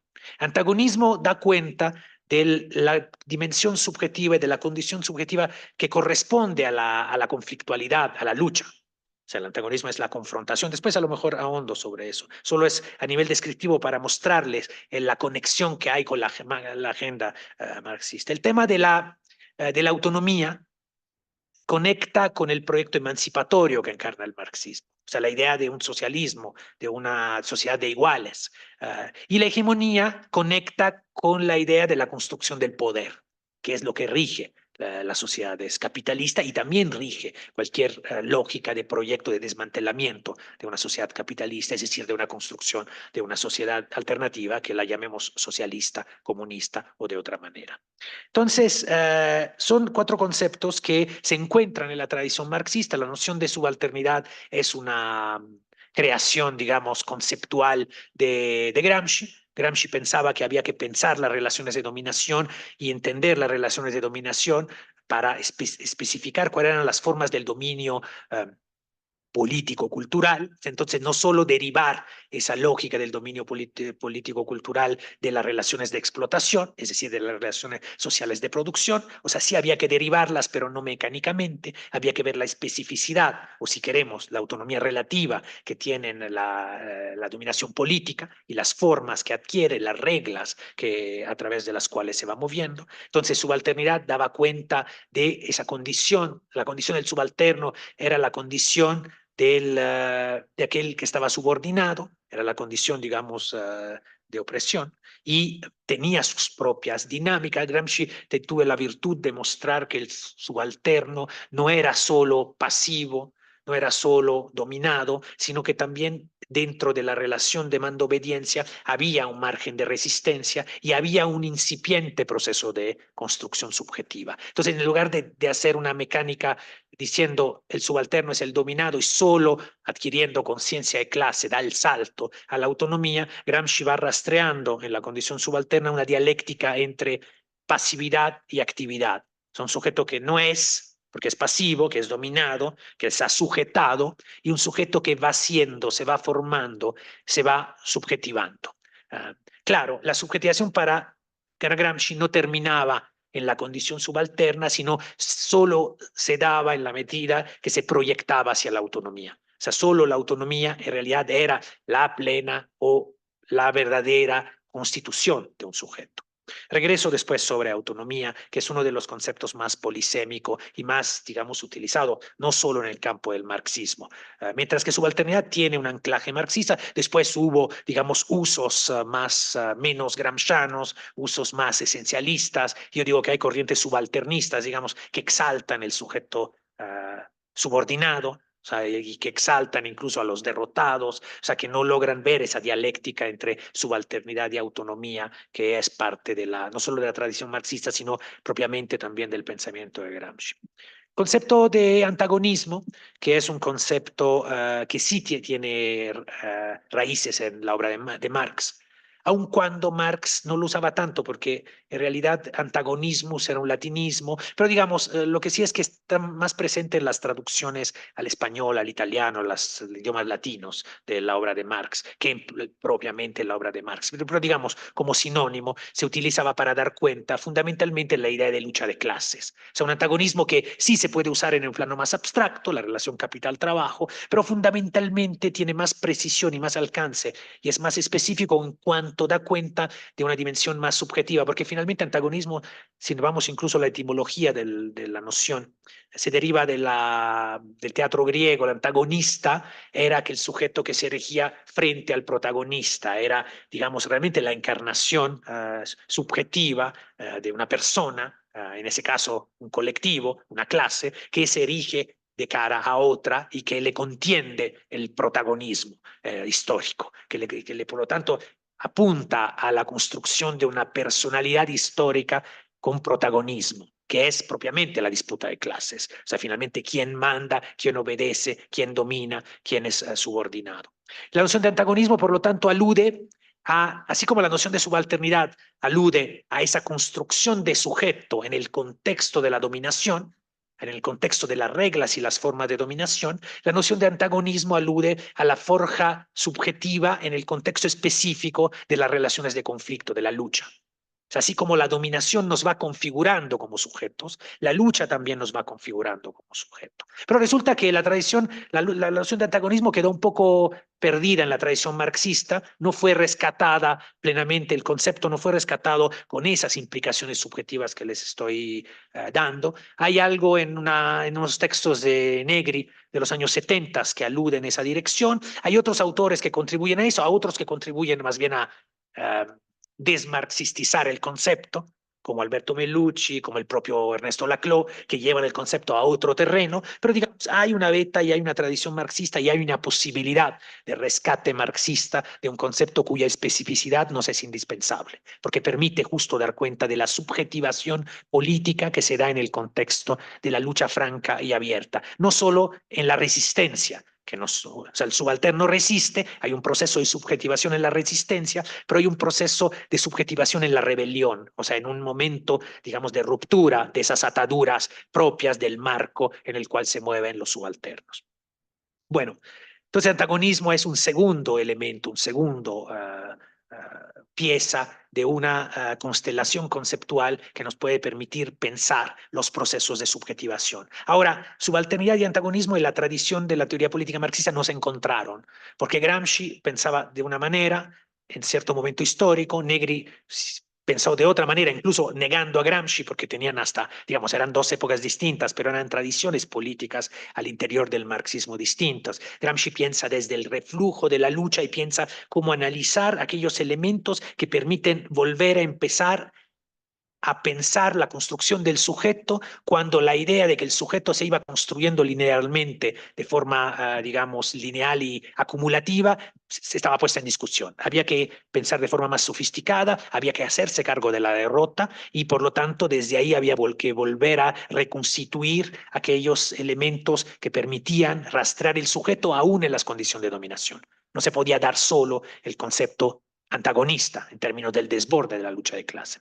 Negri pensaba en otro contexto, en un contexto justo de los años 60 y 70, donde las subjetividades se veían más confrontacionales, cabalgaba, digamos, un proceso de ascenso de luchas, por lo tanto la noción de antagonismo le daba más sentido a ese momento, digamos, de configuración subjetiva que se daba al calor de enfrentamientos muy álgidos.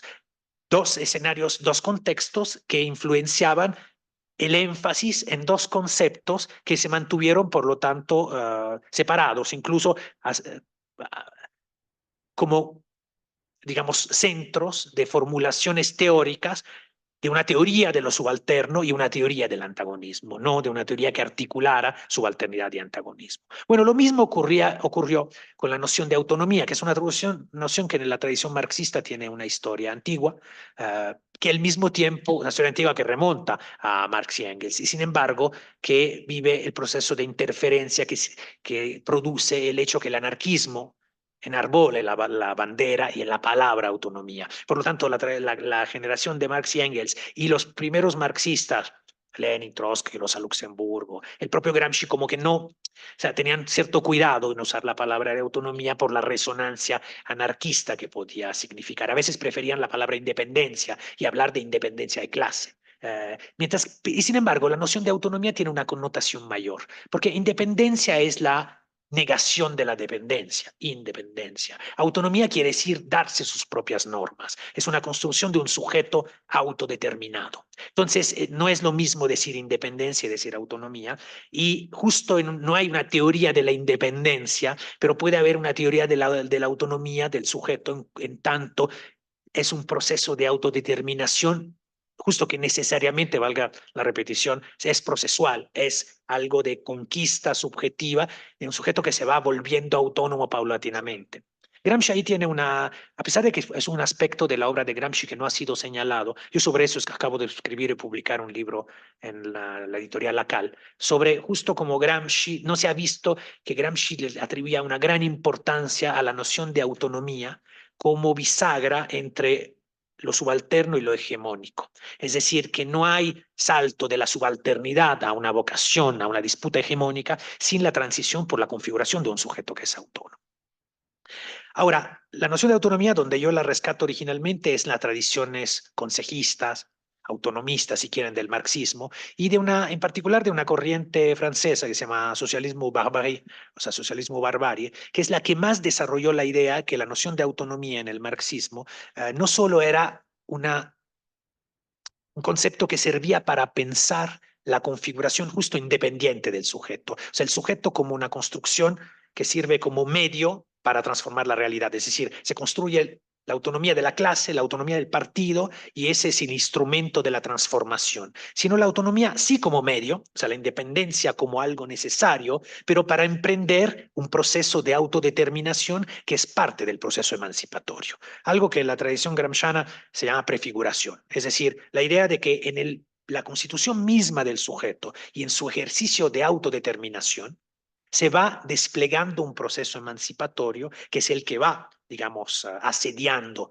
el sistema dominante, el capitalismo, y que eventualmente lo va a subvertir. Entonces, la autonomía adquiere, si subalternidad era experiencia de subordinación, si antagonismo es experiencia de insubordinación, o sea, incorporación de lo que la insubordinación produce en el sujeto. Autonomía es experiencia de autodeterminación y por lo tanto es una dimensión distinta también, complementaria, que da cuenta de otro universo conceptual. Ahora, esa tercera dimensión, digamos, esa lectura de una teoría de la autonomía como constitución del sujeto, también se va construyendo, ahí donde se va construyendo de forma embrional, en algunos autonomismos contemporáneos de forma más acabada, pero desligada de la idea de antagonismo y de la idea de subalternidad. Yo lo que propuse en un par de libros que publiqué ya hace unos décadas es que esos tres conceptos en particular había que articularlos, que que el sujeto no se iba a resolver el debate al interior del marxismo decidiendo si había que pensar una teoría de la subalternidad, una teoría del antagonismo o una teoría de la autonomía para dar cuenta de la conformación de las subjetividades políticas, sino que en realidad toda configuración subjetiva era una combinación desigual de esos tres elementos, que toda subjetividad en un momento dado estaba compuesta por elementos de incorporación de experiencias de subordinación, de insubordinación y de autodeterminación, ergo de subalternidad, antagonismo y autonomía. Y que por lo tanto, o sea, y había que descifrar momentos subjetivos incluso trayectorias subjetivas en función de distintos momentos, de distintas combinaciones o configuraciones, en donde uno de esos tres elementos podía volverse dominante. O sea, determinados momentos de la construcción de un movimiento social, de un movimiento político, de un sujeto, era finalmente un momento en donde un elemento, lo subalterno, lo autónomo, lo antagonista, predominaba, era sobredeterminante, caracterizaba una configuración que al mismo tiempo tenía contradicciones. Nunca se es plenamente autónomo, siempre arrastramos la subalternidad. El antagonismo sí es indispensable para dar esos saltos cualitativos de insubordinación que permite. Entonces, eso había que, por lo tanto, descifrar un ADN constitutivo de las subjetividades, cambiante, móvil, no lineal, en donde hay procesos ascendentes de lo subalterno que pasa por el conflicto, el antagonismo, se vuelve autónomo, pero procesos, llamémoslo así, de desacumulación subjetiva, de desubjetivación respecto de fenómenos que podíamos pensar antes de forma más optimista, de forma más lineal. A eso agregaría, pero no me da tiempo, la noción de hegemonía, sobre el cual también recientemente en ese libro sobre Gramsci que acabo de publicar, agrego un poco a esa triada conceptual, pero lo dejo ahí. Finalmente, entre subalternidad, antagonismo y autonomía, hay una tradición marxista muy potente que hay que rescatar, con la cual podemos trabajar para dar cuenta de las contradicciones, de las impurezas que viven en los procesos de subjetivación que estamos viviendo en la actualidad. Muchas gracias.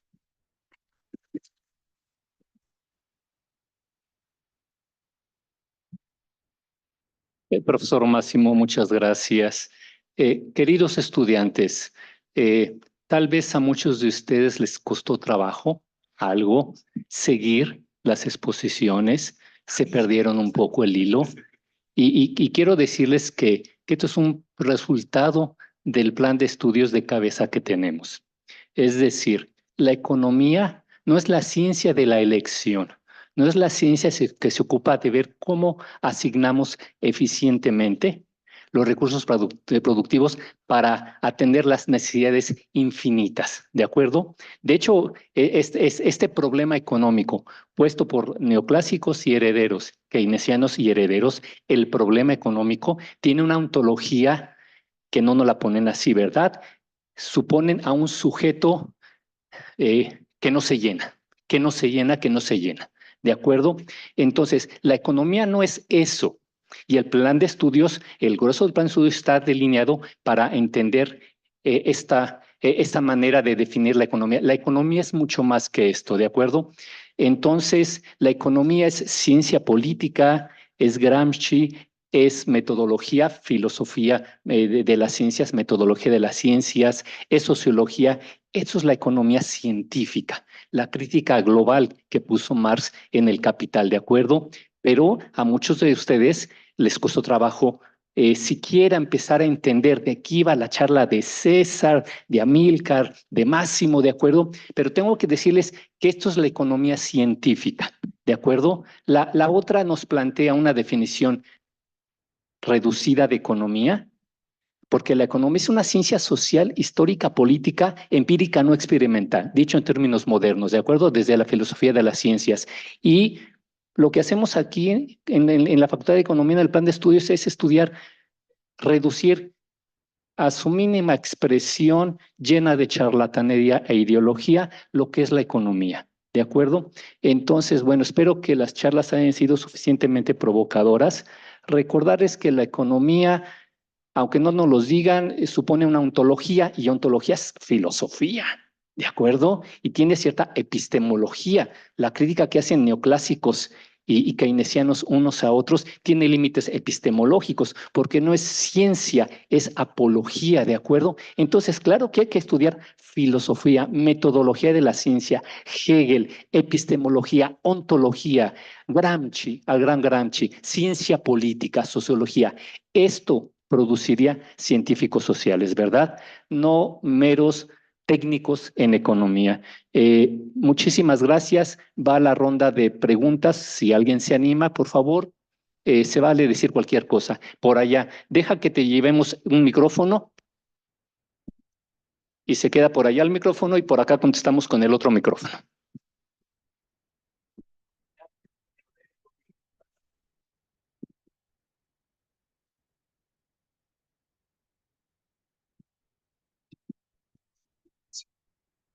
Hola, ¿qué tal? Muy buenas tardes. Pues primero que nada agradecerles a ustedes y al espacio por hacer esto posible. Como se mencionaba al inicio de la plática, hay un gran interés por los temas marxistas en la actualidad, lo cual personalmente me fascina y creo que hay un momento en el que está viviendo el marxismo una fase de efervescencia que creo que es muy importante para ser aplicada tanto en las ciencias sociales como en cualquier disciplina. Y mi pregunta va para los tres ponentes en torno a la siguiente.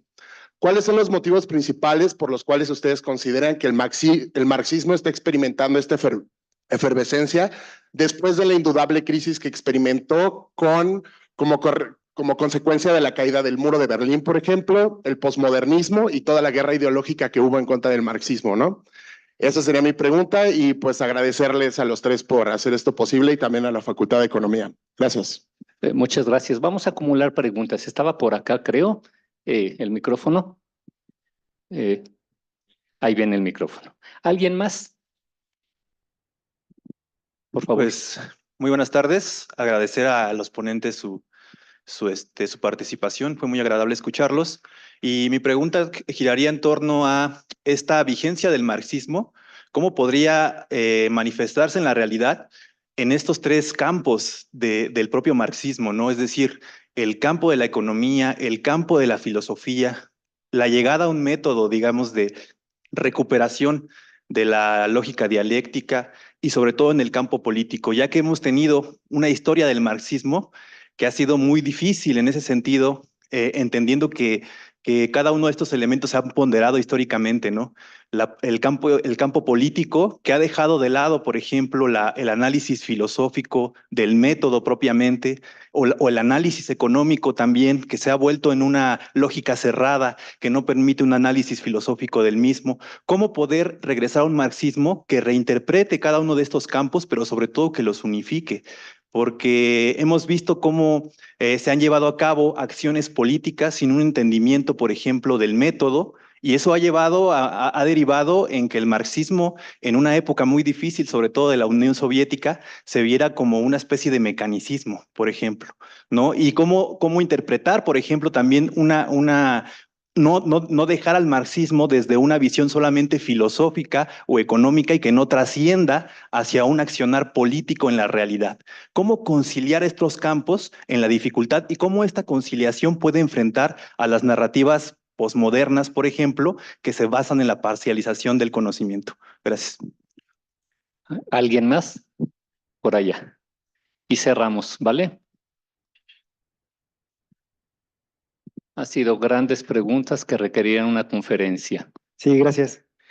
Bueno, me uno también a las participaciones que dicen que está bastante bueno y que está bastante bueno también este espacio. Creo que así como vemos quizá en el mundo cierto resurgir o crecimiento, ¿no? De las posiciones más de ultraderecha, libertarias, ¿no? Ahora que se plantean estas posiciones de la escuela austriaca y demás, pues así también vemos el crecimiento de o por lo menos el crecimiento del interés, ¿no? De las posiciones más críticas, ¿no? Del marxismo e incluso también movimientos sociales muy interesantes, como vemos ahora en las universidades de Estados Unidos particularmente, ¿no?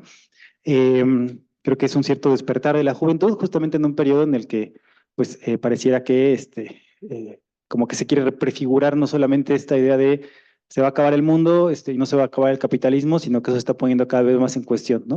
En el marco de que hay guerras y demás, o el tema del cambio climático, ¿no? Que de alguna manera también abordaba César. Una pregunta, yo estudié economía, ¿no? Entonces, conozco los supuestos neoclásicos de los cuales parten todos sus modelos, ¿no? Y es muy interesante porque efectivamente son supuestos que totalmente idealistas, ¿no? O sea, es decir, estamos en un mundo de competencia perfecta, en donde hay información perfecta, en donde hay libre entrada de capitales y salida, etcétera, no hay barreras de ningún tipo, y la clave aquí es maximizar la utilidad, y entonces vamos a hacer ecuaciones para comprobar nuestro modelo, ¿no? Pero parten justamente de una concepción en la cual el valor es subjetivo y hacen ejemplos que uno puede entender, ¿no? Como es que si tú estás en el desierto, entonces va a costar más el agua de que si no estás en el desierto, y con eso plantean que refutan el pensamiento de Marx, ¿no? Pero creo que es interesante sobre todo el tema de que pues son planteos que no toman en cuenta una metodología consistente para entender la realidad, ¿no?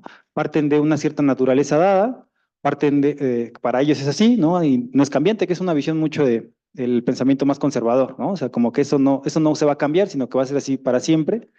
Y preguntar un poco en ese sentido, ¿por qué la teoría del valor, ¿no? El valor trabajo, la teoría objetiva, que no hay que entender justamente de forma no dialéctica, ¿no? En un sentido puede explicar mejor, por ejemplo, el problema de crisis al que lleva el propio sistema, ¿no? Que es también me parece mucho en donde se enfoca el marxismo desde la economía, ¿no? Analizar la crisis, que para los neoclásicos y para el pensamiento burgués, pues no existe. O sea, el capitalismo no tiene crisis en sí mismo,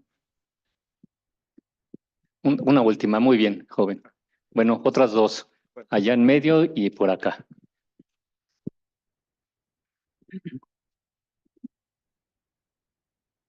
Bueno, muchas gracias por la ponencia. Yo soy estudiante de la Facultad de Economía, entonces estos temas me hacen muy interesantes. Mi pregunta va dirigida a que, bueno, supongo que todos los que nos involucramos en el ámbito académico, tanto investigadores, profesores y alumnado, estamos como muy familiarizados con estos términos, ¿no? Con el marxismo.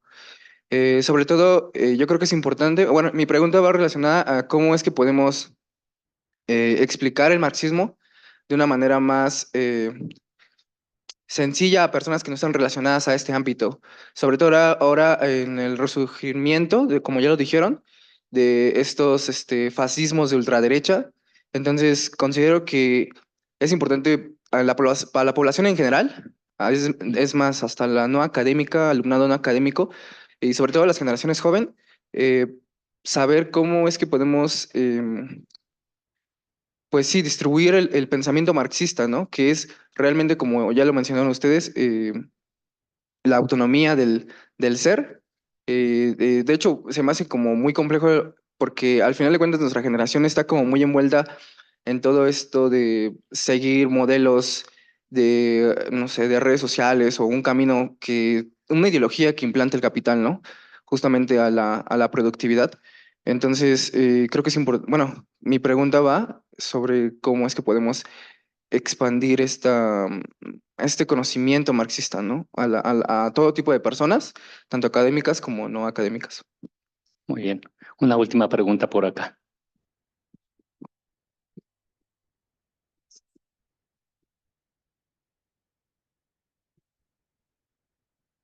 Gracias. Bueno, siguiendo un poco este hilo de qué tan actualizado está Marx y qué tan vigente está, y en el contexto de que estamos viviendo pues, una cuarta revolución industrial, donde cada vez las preocupaciones son y tienen que ver de lleno con la inteligencia artificial, con la generación masiva de datos y cómo se analizan, mi pregunta es la siguiente. ¿En qué parte de la obra de Marx se encuentra la explicación sobre las nuevas formas de valor, donde las preferencias de las sociedades se reducen a datos y cómo estos datos se transforman en valor con el uso del Big Data y el aumento de la mercantilización de la información? Muy bien. Muy bien, muchas gracias.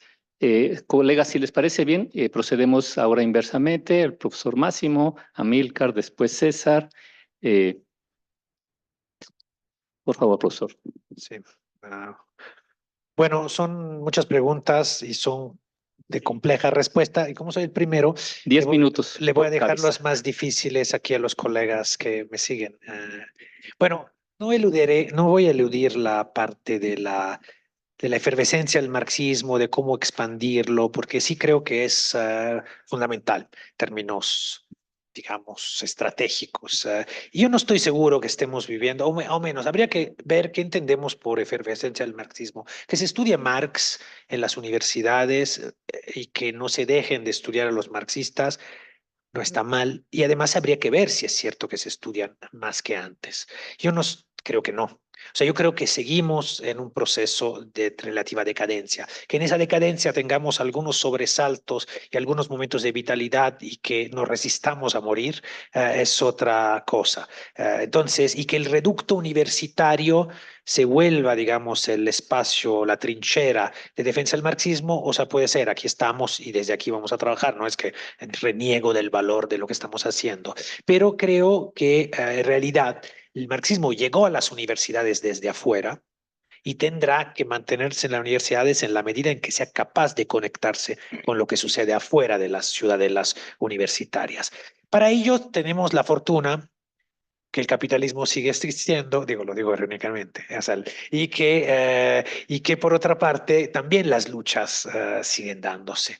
Es decir, finalmente la condición de vitalidad del marxismo está dada por el elemento de que el objeto de la crítica está presente y por lo tanto sobre eso hay que ir afilando las herramientas críticas y la antítesis del sistema dominante, es decir, las luchas sociales, aun cuando no siempre se expresen en términos anticapitalistas o en términos antitéticos, pero elementos embrionales de anticapitalismo siempre hay en toda resistente reacción que se da en el contexto justamente de las sociedades capitalistas que estamos viviendo. Es decir, entonces finalmente terminamos teniendo dos polos objetivos subjetivos, digamos, con los cuales retroalimentar la vigencia del marxismo. O sea, el capitalismo y las devastaciones y las luchas que emergen. Ahora, yo creo que sí hay un problema, que va a ser un problema delicado en términos de la configuración del marxismo original respecto de la cuestión del optimismo a partir del cual veía ese proceso. O sea, cómo nosotros nos reconfiguramos en términos de crítica al capitalismo, pero con lucha, no crítica suicida, digamos, al capitalismo, que criticamos el capitalismo, pero porque nos está avasallando y nos va a terminar destruyendo, y retroalimentamos el optimismo de la lucha cuando la crítica nos arroja datos de autodestrucción. Muy potentes. Es decir, vamos a tener que lograr algo que el marxismo clásico resolvía de forma mucho más sencilla. Es decir, el capitalismo se autodestruye y va a dar lugar a un mundo mejor. Y hoy nosotros tenemos la tentación de decir, el capitalismo se autodestruye y nos va a autodestruir a todos. O sea, nos va a terminar destruyendo a todos. Entonces, creo que la clave está en un proceso educativo, un proceso formativo. Ahí es donde el espacio universitario es importante, siempre y cuando no se asuma como el único espacio educativo, formativo, sino la culminación, la parte, si quiere, más sofisticada, más densa, más condensada de procesos educativos, formativos que tenemos que pensar a escala general. Y para eso tenemos un concepto, no tuve tiempo de hablarlo de eso, que es el tema de hegemonía. Yo creo que no estamos, o sea, si el marxismo recupera capacidad de radiación, es que recupera una capacidad de entrar en la disputa hegemónica, que es una disputa cultural, de sentido común, política.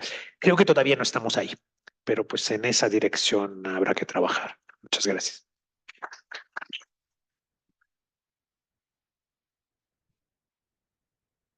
Gracias. Trataré de contestar, aunque sea un poquito de cada una, de las preguntas. Eh, Porque yo creo que, no sé, yo creo que sí estoy en desacuerdo. Yo creo que sí tenemos una efervescencia, aunque tal vez como dices, sea nada más un pequeño pico dentro de una decadencia, ya veremos.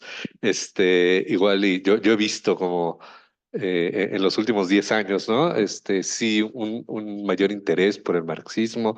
De hecho, parece que Marx fue el filósofo más mencionado en las tesis del Colegio de Filosofía el año pasado, ¿no? Entonces, como que ahí sí hay cierto, yo sí veo cierto interés, eh, por Marx, que yo no veía hace 10 años.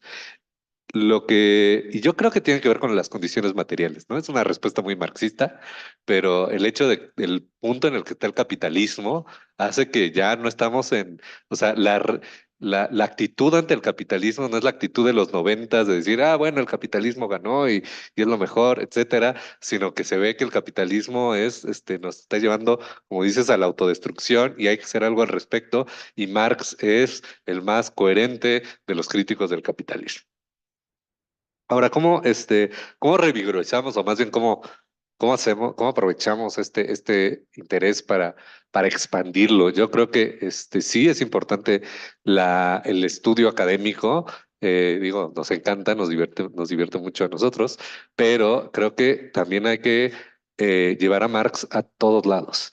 Llevar a Marx porque se puede relacionar con todo, porque el capitalismo ha subsumido a todo. Entonces, todo lo que a ustedes les interesa, que no es ¿Ustedes creen que no es marxismo? Se puede analizar desde Marx, se puede analizar desde las condiciones materiales de producción. Y entonces hay que atrevernos a hacer eso, ¿no? Si les gusta, o sea, el cine, las artes, pero también los intereses particulares del K-pop o lo que sea que esté en boga. Se puede relacionar con el marxismo y el marxismo nos puede revelar algo muy interesante de cada una de estas cosas. Y yo creo que a ustedes les toca, ¿no? Les toca hacer eso, ¿no? Nosotros ya tenemos ¿no? Nuestros detalles teóricos, las especificidades, las explicaciones, y a ustedes les toca decir, bueno, vamos a llevarlo a otros lados. Eh, luego, ¿por qué en la teoría del valor trabajo explica la crisis? ¿No? Y pones el ejemplo de el agua, que el vaso de agua en el desierto vale más que cualquier otra cosa, ¿no? Y entonces les encanta a los economistas neoclásicos usar el ejemplo del agua en el desierto como si eso fuera un intercambio mercantil y no básicamente una extorsión, ¿no? Decirle, dame todo lo que tienes, porque si no te vas a morir, y te voy a dar un vaso de agua para que no te mueras. Eso no es un intercambio mercantil, eso es una extorsión. Eso es deshumanización completa, ¿no? Y Marx no está analizando estos ejemplos extremos que, bueno, yo nunca he estado en el desierto con necesidad de un vaso de agua y que llegue alguien, que llegue un capitalista, un economista neoclásico a ofrecerme todas mis pertenencias por un vaso de agua. No me ha pasado, pero yo sí he comprado gancitos y Coca-Colas y esta camisa y estos zapatos y todo esto sí se explica por la teoría del valor trabajo, por el tiempo socialmente necesario para la producción. Y lo rico de eso y la razón por la que esta teoría objetiva del valor y teoría del valor trabajo es que distingue entre el valor de uso y el valor, que sí genera una distinción, ¿no? La teoría subjetiva del valor no entiende la distinción entre las dos, pero al entender la distinción, entendemos cómo es que, por un lado, tenemos el mundo de las necesidades humanas, el mundo de los satisfactores de necesidades humanas, que es el mundo del valor de uso y es el mundo que debería de regir. Y por el otro lado tenemos el mundo del valor, el mundo de la generación de ganancia, el mundo de la explotación, que es el mundo que en efecto rige. Las reglas del capitalismo están dadas en el mundo del valor, pero somos seres humanos que necesitamos valor de uso. Esa contradicción explica todas las crisis, ¿no? O sea, digo, para detallar eso, pues habría que echarse los 3 tomos del Capital, ¿verdad? Pero ese es el fundamento de la explicación, la contradicción entre valor y valor de uso. La economía no está orientada a la maximización y realización de los valores de uso, sino a la maximización del valor y del valor que se convierte en plusvalor, se convierte en ganancia, ¿no? Y digo, bueno, ¿cómo distribuir el pensamiento marxista? Creo que ya lo había, ya lo traté, ¿no? O sea, llevarlo a todos lados donde todavía no está, ¿no? Echar la luz de la linterna del marxismo sobre partes que todavía no ha iluminado. Y y bueno, la explicación en Marx de nuevas formas de valor del dinero digital. Digo, pues obviamente Marx no había hablado de los bitcoins, ¿no? Todavía no existían los bitcoins, pero en el 3 tomo del Capital vemos el fetichismo dinerario. ¿Qué es eso?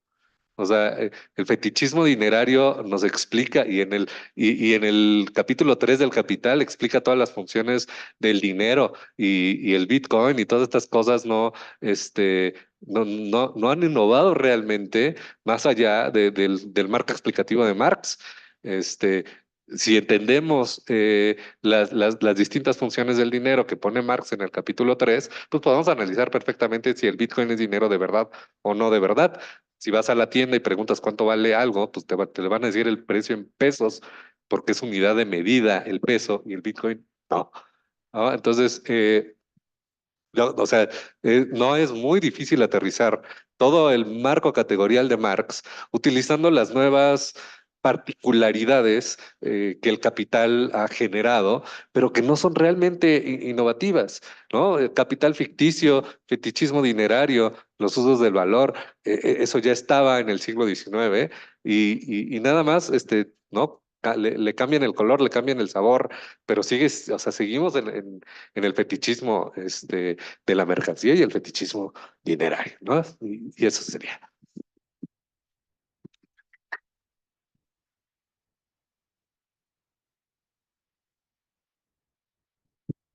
Eh, yo, para seguir en lo de la idea de lo del agua y siempre a mis estudiantes les digo, bueno, si la teoría, si el valor es subjetivo, entonces vayamos a la tienda, aquí al Oxxo y les decimos, ay, me voy a llevar el agua porque es subjetivo, ¿no? Entonces ahí te quedas, no tengo dinero y ahí te ves y me llevo el agua.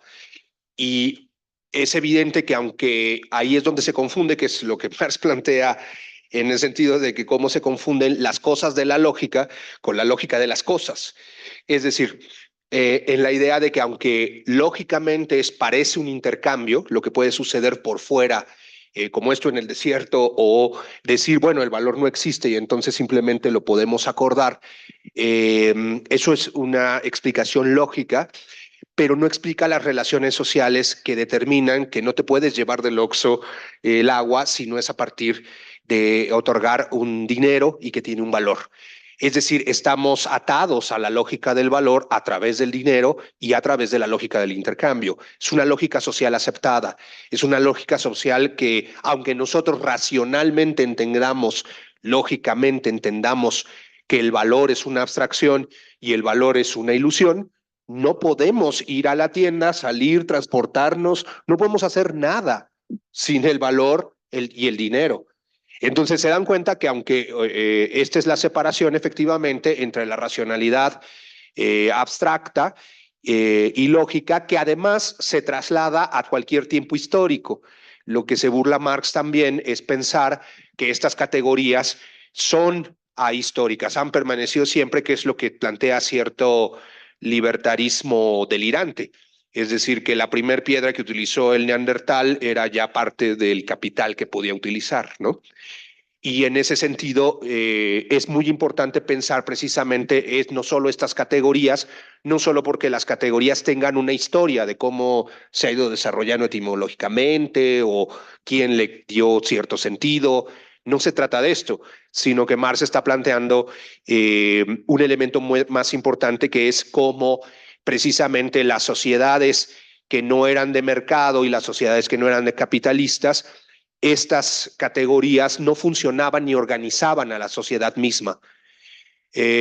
Porque la gente simplemente en las sociedades campesinas, que podían ser las feudales o las prehispánicas, pues la autoactividad, o sea, para producir para ti mismo, hacer tu ropa, cultivar tu alimentación, era lo que desarrollaba la mayor cantidad de vida social. Y que eso, y que el mercado no dependía tanto del mercado, aunque siempre ha habido mercado. En casi todas las sociedades más organizadas ha habido mercado. Pero la vida social no dependía del intercambio, porque literalmente casi todo mundo o hacía sus cosas o producía su propio alimento. Cuando los mercados se expanden de una manera gigantesca, hoy prácticamente nadie de nosotros podemos sobrevivir sin las relaciones de intercambio. Y por tanto, se nos aparece, se nos muestra a la sociedad como si el valor fuera natural, estuviera en todas las relaciones sociales y no se pudiera sobrevivir sin él. Pero, y con eso termino solo el primer comentario, cuando entendemos que la vida social no depende solo de las relaciones de intercambio y que por tanto no depende solo de las relaciones de valor y dinero, vemos la enorme actividad que depende de la reproducción de la vida y que por tanto la sociedad de mercado oprime, excluye, destruye o no le da valor. Pero bueno, un poco el feminismo precisamente ha puesto la raya en el sentido de que no hay mano de obra y por tanto no hay producción de mercancías si no hay trabajo de cuidados y reproducción de la vida en el sentido de los niños, los enfermos y los ancianos. Esa autoactividad no tiene valor en sí misma y sin embargo es la más valiosa porque es la reproducción de la vida. Entonces, en ese sentido, me parece que sí hay un resurgimiento intelectual del marxismo en la medida de tres tendencias básicas. Primero, del agotamiento de cierto marxismo-leninismo, es decir, de cierta forma de comprender como ideología de Estado a el marxismo, que fue el de la Unión Soviética. Dos, una nueva oleada de estudios que incluyen nuevas biografías, que incluyen nuevos estudios, que incluyen el regreso de Marx, que incluyen la nueva lectura de Marx, que incluyen también la apertura de los cuadernos y de los archivos de Marx. Pero lo más importante, más allá de estos dos elementos totalmente político-intelectuales, pues es que la crisis económica y la crisis ecológica nos hacen pensar en la necesidad de repensar al capitalismo críticamente. Y regresar a pensar el capitalismo críticamente, uno empieza a rastrear y entonces uno dice, Foucault, bueno, está padre, pero ¿no? Y entonces empieza a descartar uno, dos, tres, cuatro, y uno queda enfrente con Marx, con cierta arrogancia que él lo decía, y decía, el capital es el misil más poderoso que se ha dirigido a la cabeza de la burguesía, es decir, su propio trabajo. Y es cierto. Y en ese sentido es el trabajo más rigurosamente hecho para criticar al capitalismo. Entonces, en medio de la crisis civilizatoria, necesitamos ese marxismo. Y por último, muy brevemente, creo que hay una diferencia y creo que tiene que ver más ahora con la comprensión de los niveles de producción de conocimiento, en el sentido de que hay conocimiento popular, hay conocimiento ancestral, hay conocimiento científico, ¿no? Hay conocimiento práctico, y todos esos conocimientos pueden dialogar. Y por tanto, la idea más bien que tenía efectivamente la vieja escuela, o más bien la tradición del marxismo-leninismo, era tratar como de llevar el pensamiento de Marx a toda la población, en este sentido de la pregunta de cómo hacemos. Pero está recomplicado.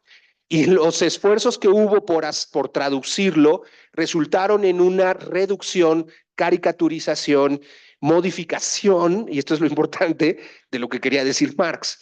Y es decir, estas formas de interpretación científicas, sí, porque hay cierta pretensión científica también en una parte de Marx, es difícil traducirla, así como es difícil traducir el lenguaje científico de la biología, ¿no? Y así como son lenguajes especializados y rigurosos. Pero hay una forma de dialogar con los procesos de politización popular a través de la educación y la reflexión popular acerca, porque la mayoría de la gente es experta en el capitalismo porque vive en el capitalismo.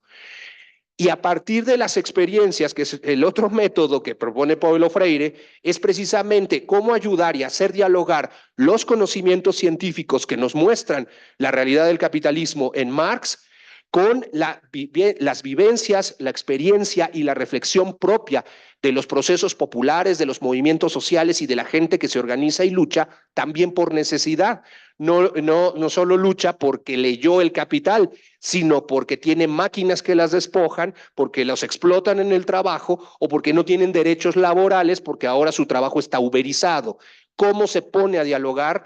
Es esa forma, creo, nueva que nos enseña que hay que poner a dialogar a Marx con las experiencias vivas y reales de lucha, y que son esas experiencias de lucha las que también reinterpretan, resignifican y hacen que Marx siga vivo hoy. Gracias.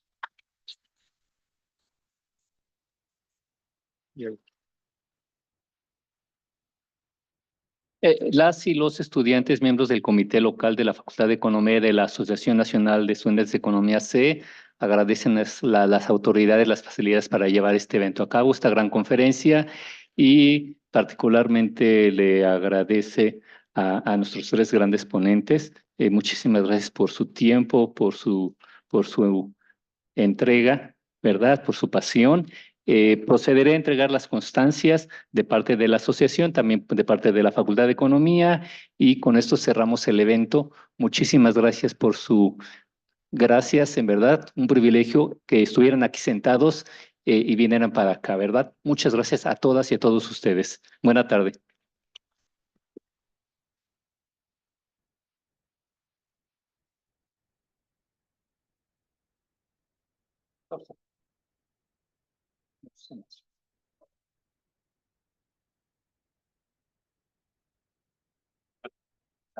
Gracias.